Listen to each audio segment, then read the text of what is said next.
ኣብዛ ሰዓት እዚኣ ጽብብ ትብለኩም ኣላወ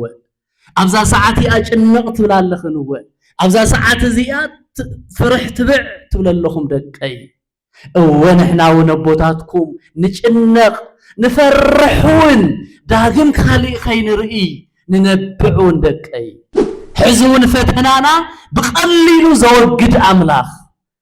ብቐሊሉ እውነት ናይ ወንጌል ቃል ተተጠቒምና 5 ዓመት ንተዓጾ 6 ዓመት ንተዓጾ እንካብኡ ንላዕሊ ክኾነ ንደልን እግዚአብሔር ይቅር በሃሊ እዩ እኳ መከራ እንተበዛሓና በእውነቱ እቲ መከራ ተረዲኡና በወንጌል መንገድን ዓይንን እንተርኢናዮ እንታይ ይኾነልና ጸጋ እዩ ዝኾነና ደቀይ በስመ አብ ወወልድ ወመንፈስ ቅዱስ አሐዱ አምላክ ቅዱስ ቅዱስ ቅዱስ እንዳተባልካ በቅዱሳን መላእክት በቅዱሳን ነቢያት በቅዱሳን ሐዋርያት በቅዱሳን ጻድቃን እትመስገን እትምለኽ ጎይታና አምላኽና ኢየሱስ ክርስቶስ ክብርን ምስጋናን አምልኮትን ዝግባእካ አምላኽ ሕዝውን ንዓኻ ክብሪ ይኹን ነዴና ንጽይተ ንጹሃን ቅድስተ ቅዱሳን ድንግል ማርያም ጎይታኣን ወዳን ፈጣሪኣን ዘኽበራ ምልኢተ ጸጋ ንዓውን ክብሪ ስለ ዝግባኣ ክብሪ ይብፅሓያ በዛ ሰዓት እዚኣ እውን ኣብዚ ቅዱስ ስፍራ እዚ ክንስብሰብ ካብ ርሕቑን ካብ ቀረባን ዝሰብሰበና እግዚአብሔር ደቂ እግዚአብሔር ንሕና ከም ዝደለናዮ ዘይኮነስ ንሱ ከም ዝደለየ ኢና ንነብር ንሕና ብዝመረፅናዮ ዘይኮነስ ንሱ ብዝፈቐደልና ኢና ኣምላኽና ጎይታና ኢየሱስ ክርስቶስ ብዝፈቐደልና ኢና ንነብር እግዚአብሔር ክፈቕደልና እንተሎ ቅዱሳን ንኸውን እግዚአብሔር ክመርሐና እንተሎ ቅዱሳን ተባሂልና ንጽዋዕ እግዚአብሔር ምሳና እንትኾን እንተሎ እንካብ ሰባት ኢልካ ምጽዋዕ ቅዱሳን ተባሂልና ንጽዋዕ እዚ ድማ ምስክርና ቅዱስ ቃሉ ናይ ባዕሉ እቲ ንእውጆ እቲ ነስተምህሮ እቲ ልዕሊ 2000 ዓመት ሓድሽ ኪዳን ነቲ ሓድሽ ዝኾነ ኺዳን ልበስዎ ወሓጥዎ ተመገብዎ ንበርዎ ንዕኡ ብኡኡ ንበሩ ተባሂሉ በቅዱስ ጳውሎስ ካብ ጎይታ ኢየሱስ ክርስቶስ ተቐቢሉ ዝጸሓፎ ቅዱስ ወንጌሉ እንለብሶ እንምገቦ ቃል ምስክርና ንሱ እዩ ንሱ እንድሕር ለቢስኩም ቅዱሳን ኢኹም ምኽንያቱ ምስክርና በዓል መን እዮም ሐዋርያት እዮም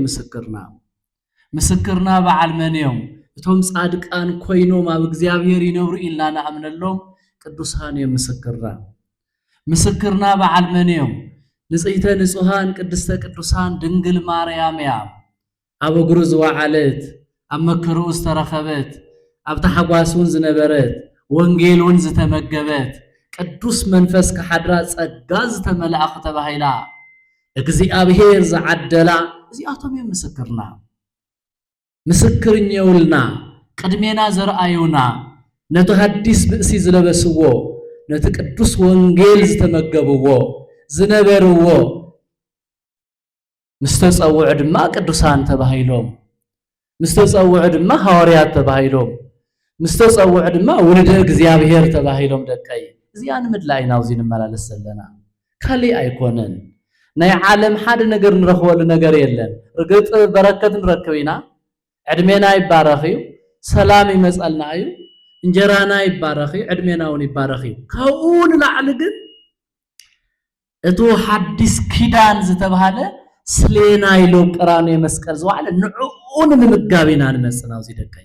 እግዚአብሔር ንዕኡ ተመጊብና ለቢስናዮ ነርናዮ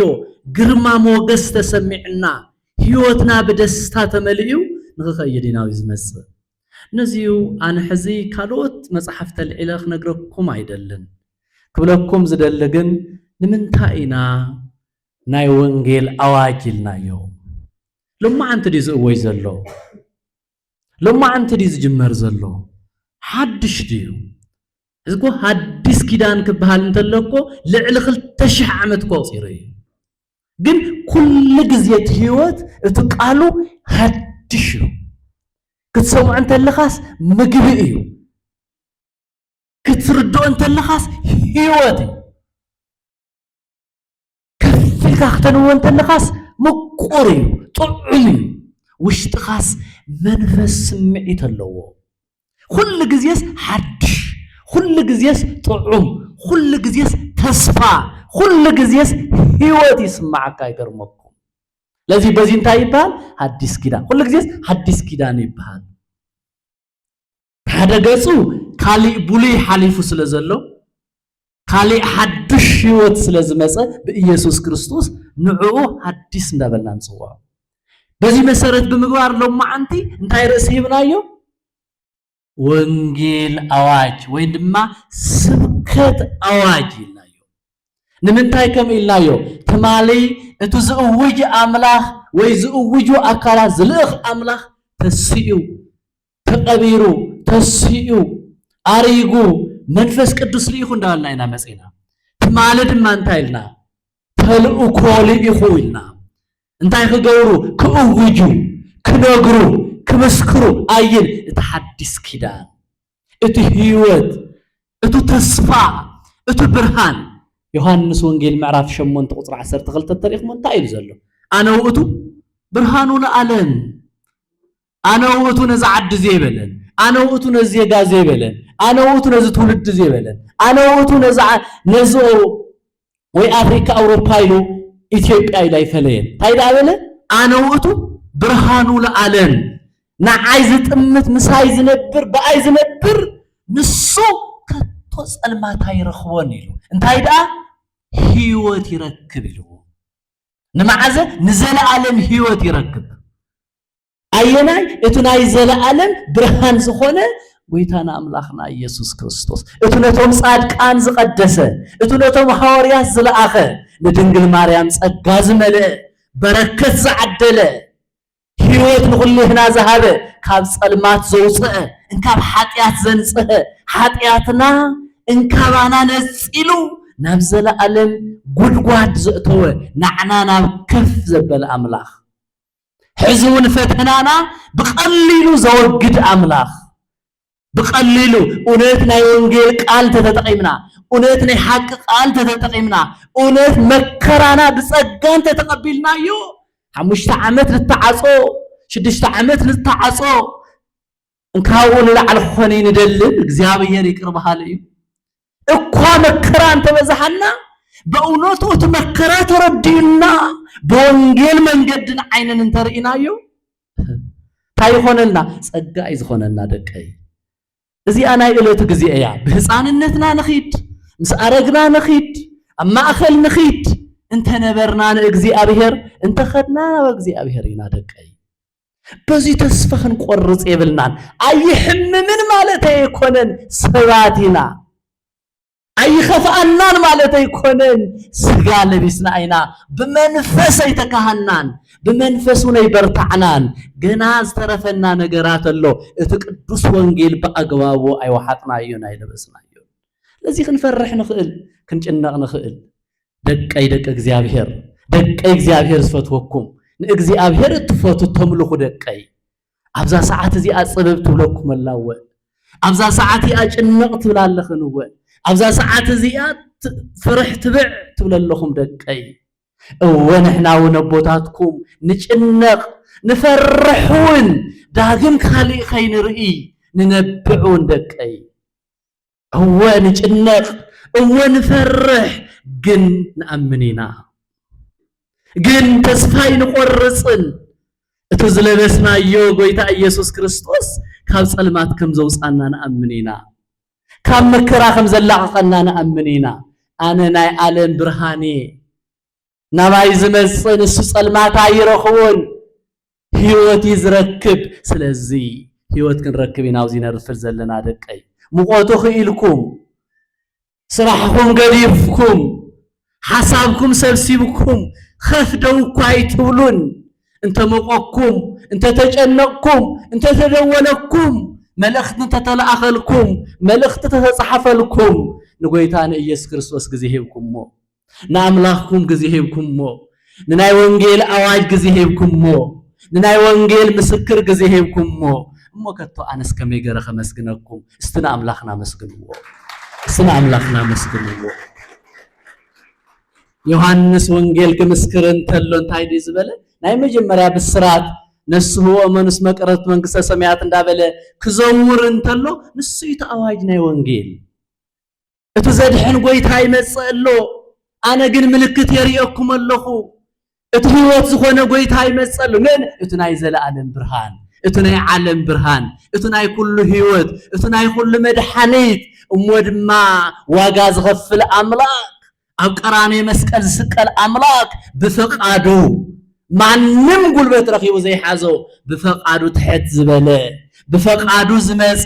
በፈቃዱ ቀርናይ መስቀል ዝወዓለ በፈቃዱ ስጉ ቆሪሱ ዘመገበ በፈቃዱ ድማ ደሙ ቀዲሑ ዘስተየ ደሙ ናይ ዘለዓለም ህይወት ስጉ ናይ ዘለዓለም ምግቢ ኣብዚ ምድሪ እዚ ተስፋ ኣብዚ ምድሪ እዚ ጉልበት ኣብዚ ምድሪ እዚ ብርሃን ኣብ ተጸዋዕናሉ መንግስተ ሰማያት ወይታ እግዚአብሔር ዝኸፈተልና እሱ ይተሐድሽ በሲ ለቢስና ያዘለና ስለዚህ ንሱ ይመጸል በለ ዮሐንስ ንሱ ይመጸል በለ ካውዚ ወሲዱ ካብናይ ዮሐንስ ወሲዱ ኩሉ ጊዜ ቤተ ክርስቲያንና እንታይ እንዳበለት እውጅ ዜናሁ እንዳበለት ዜና ተቀርብ ለምን ለእግዚእነ ኢየሱስ ክርስቶስ ዜናና ኢየሱስ ክርስቶስ አዋጅ ወንጌል ኩሉ ጊዜ حدش وانجيل يوج كل جزية يوج كل معلتي هذا جزية نجوان سركن هاو كل تيوب هذا معلتس كل جزية يوج نمنتاي نجوا قداسية يوج شعت ساعات قداسية يوج مشيت بسبكت قوموا أسمو إلو وانجيل إلو زينا يقرب تجزية زحارة يدي أقون تجزية زمرز أو كريستيان እቱ እግዚአብሔር ዝለበሰ ቅዱስ ዝኾነ ክርስቲያን ቅድስት ዝኾነት ክርስቲያን ቅዱሳን ተባሂልና በስሙ ተቀደስና ወይታ አምላኽና እግዚአብሔር አነ ውእቱ ብርሃኑ ለዓለም ናይ ዓለም ብርሃን እንድሕር ኮይኑ ናይ ብርሃን ተኻፈልቲ ንሕና ኢና ናይ ዓለም ብርሃን እንድሕር በለና ብርሃን ዝለበስና ንሕና ኢና ናይ ዓለም ብርሃን እንድሕር በለና afti ብርሃን ክንመላለስ ሚኢትን በሚኢትን ገሩ ዝፈቀደልና ንዓይን ዓኻትኩም ኢና ደቀይ ምኽለቅ ቀዲና afti ብርሃን ملس لي كل قرينا تبرهان استعاولكم عين لك انست ولد زوم دقاي هو قويت لنا هو زلبسنا يحدث كيدان لنا هو هيوت لنا هو برهان لنا هو تسفى لنا صلالوت كينات زوجد فرحات زلقق طميت بركات زلوط صلمات نبرهان زلوط اتهياو املاخ هياو اندهالو زموتلنا هياو اندهالو استسقللنا حيال اندهالو استقبر حيال اندهالو استقرف حيال اندهالو بإيد فطراس تتحاز السجن سلينا يلو اندالمن السجن أملاخ اندهالو سيلمن السجن هيوت اندهالو هيوت نخيب نقويتونا أملاخنا እግዚአብሔር ይልምን እትያው ዝኾነ አምላኽና ስለዚህ እግዚአብሔር ብርሃንዩ እግዚአብሔር ህይወትዩ እግዚአብሔር ድሕነትዩ ስለዚህ ለማዓንቲ አዋጅ ናይ ወንጌል ኢልናዮ تمالنتاي لنا تلقو إلنا هني حواراتنا حزد ما نزك حزنا حوارياتنا نترخ زلنا جميرنا زلنا رأسي حوارياتي تلقو ني حوارياتي من فسق دست قبيله ملنا تلقو إلنا حزد ما ينقر الله وانجيل دمانو للنا وانجيل ينقر الله من حواريات قصيلهم كممهران قصيلهم كسباكيان قصيلهم كمنفساويان ክርስቲያን ደግ እግዚአብሔር ወንጌል ይመስክራሉ ሁሉ ጊዜስ ሐድሽ እንዳትአወጀ ነበር ሐድሽ ህይወት ስለዝኾነ ሐድሽ ጣዕም አለው ሐድሽ ምቃሬት አለው ሁሉ ጊዜስ ምግቢ ሁሉ ጊዜስ ልብስ ወሞንታ ይሆን 7 ሰዓት ኮይኑ ደንታውዚ ለዓል ወስደኩም ሕዝኳ ገሪምኩም ይኸውን ወስብሐት ለእግዚአብሔር እግዚአብሔር አነ ውእቱ ብርሃኑ ለዓለም ብርሃን ያዕድለና ሰላም ይሃበና ፍቅር ይሃበና እዝናይ ወንጌል ቃል እዚው ኩሉ ጊዜ እንዳመስከርና በህይወት እንዳነበርናሉ ኣብዚ ምድር እዚ ተስፋ ኣብ ዓድና ዘሎ ጽላሎት ኩሉ ፍቕ ዝኾነ ኩሉ ከርሐቀልና ዝናም ክልእኸልና ሓረስታይ ክሓርስ ኣዝርእቲ ክንርኢ أزرق بقيلو ምእመናንና ሓረስቶትና በመጀመሪያ ብጠሉ ቀፂሉ ብቆፅሉ ቀፂሉ ብዕምባብኡ ቀፂሉ ብፍርኡ ቀፂሉ ኩልና ክንምገወስ ዝናም ይሃበና እግዚአብሔር ቁጥዑ ብትዕግስቲ ይመልሰልና ክፍአትና እውን ይመልከት ይቅር ይበለልና እሱ ብዝፈቶ መንገዲ ክንጓዓዝ ናይ ክርስቶስ አምላኽና ወንጌል አጽኒዕና በቅዱሳን ዝተጓዓዝዎ በነቢያት ዝተነበይዎ በሐዋርያት ሰበኽዎ ቅዱሳን ብዝነበርዎ ድንግል ማርያም ብዝወለደቶ ጎይታ ኢየሱስ ክርስቶስ ክንነብር ናቱ ቅዱስ ፈቃድ ይሆነልና ሰላማዊ ኢየሱስ ክርስቶስ ሰላም ሃበና ፍቅርኻ ዓድለና ሓድነት ሃበና ንዓድናውን ሰላም ንህዝብናውን ፍቅሪ ንዓለም ኩሉን ይቅርታ በዝእዝዩ ሰነ እሞ ናይ ሰነ ምልክት ናይ ሰነ ዝናም ናይ ሰነ ጠሊ ናይ ሰነ ሓምላዊ ክንርእስ ጎይታ እግዚአብሔር ቅዱስ ፈቃድካ ይሆነልና ሰላም ዘሕደርካ ሰላም ዘርፈድካ ሰላም ዘጽናሕካ ሰላም ምሽት ግበረልና ብሳነ ቦታትና ናይ ሰርክ ናይ 9 ሰዓት ጸልዮም ሐዋርያት ተቀቢልካ ዶያን ከም ዝፈወስካ ሁሉ ደዌ ኃጢአት ደዌ ክፍአት ደዌ ተንኮል ኣብ ሕድሕድና ዘሎ አርሐቀልና ፈውሰና ሰላም ሃበና ፍቅሪ ዓድለና ንዓለም ኩሉ ይቅርታ ምሕረት ሃበና አቡነ ዘበሰማያት ንበል